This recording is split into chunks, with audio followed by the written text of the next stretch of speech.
Hey guys. We're gonna do one last one for today. It's getting dark. Just heard the rooster crow.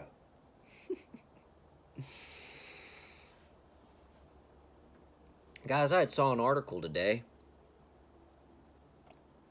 on the Facebook, and it was talking about,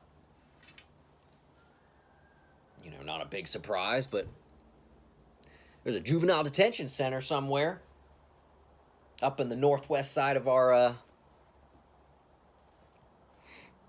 country, and it turns out several of the guards there were abusing the inmates, the juvenile inmates, sexually abusing them, raping them. And that for decades this was going on, and no one ever got in trouble. And I guess now victims are starting to feel the courage to speak up, which is good.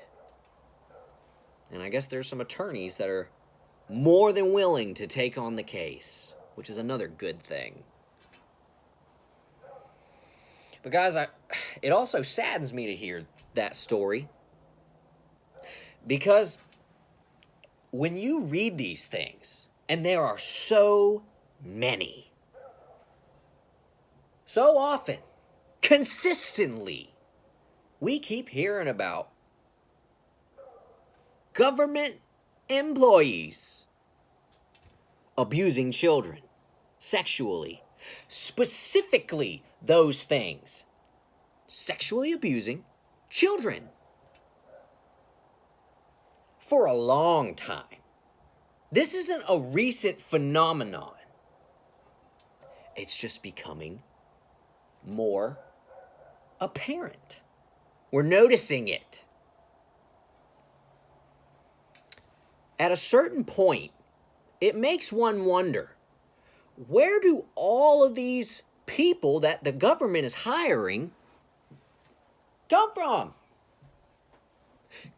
Because it seems to be pretty consistent, and there's a commonality, a common theme. All of these sexual abuse cases on children by government employees.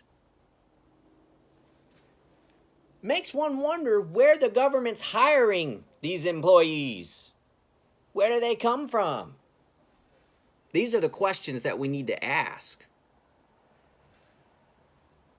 Conveniently and coincidentally, right, all these investigations usually stop right before they get to those kind of questions. Like, what do these people have in common?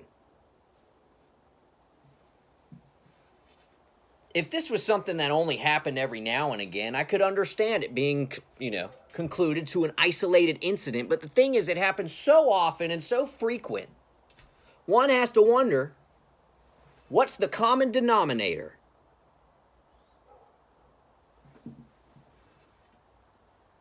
Because at a certain point, we have to realize there's a pattern here.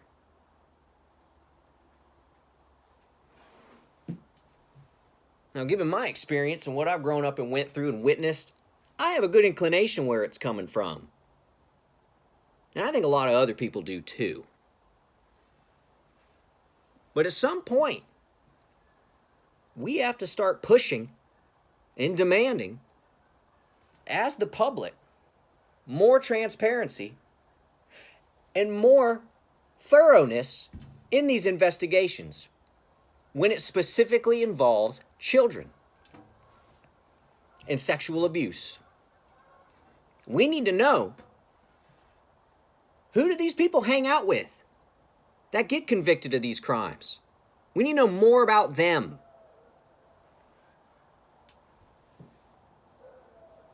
Than just their name and what they look like.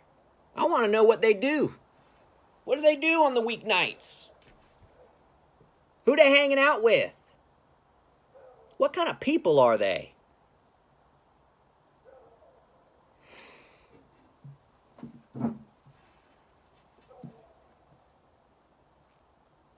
Because unfortunately, the answer to the question is that there's more to it. It's not just random pedophiles running around abusing children because of their isolated and random sickness. No, it's not. The sad reality of it is that pedophilia is a lifestyle. It's something that goes down generationally. Families will practice it. And a lot more do than you would realize. And these families have learned to click up so that they can look out for each other. They also sell the material that they make that way.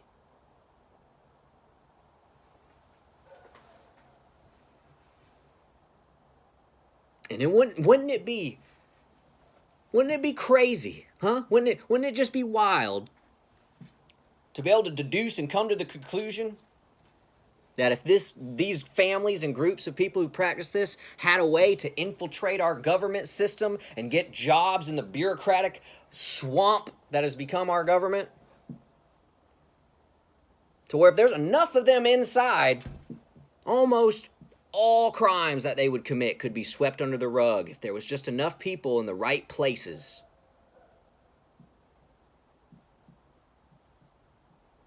Now, what organization is able to keep their membership secret? I mean, really? And out of all the organizations we can think of, which ones get so much preferential treatment and support from the government, but yet can keep their membership secret? Why would they want to keep it secret? If they were doing wicked deeds, they would. Yeah. I took an economics class one time, and it talked about the invisible hand of Adam Smith. How there's an invisible force that influences our economy. No doubt he's talking about, human behavior, why people buy the things they buy. But you see, there's another invisible hand.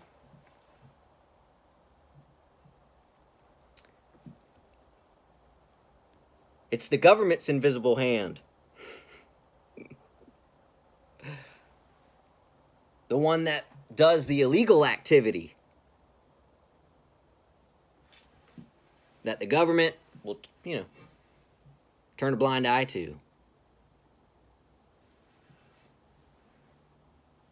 I'm sure by now everyone who sees this can put the dots together and think of the grand club I'm talking about. The Enlightened Club.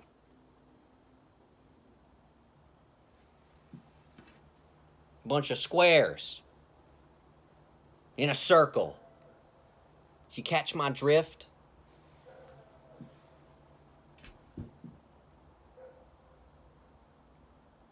I'd be willing to bet some hard money that if we were able to get the grand lodges of the regions in those areas that have been committing so many crimes against children, and we could look and actually see who were active members and who are inactive members, and cross-reference those names to crimes related to government employees, specifically involving pedophilia, abusing children. I'm not saying much, but I am saying you'd probably notice a pattern.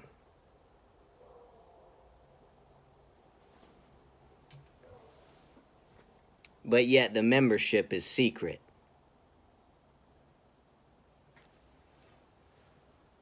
So I wonder why.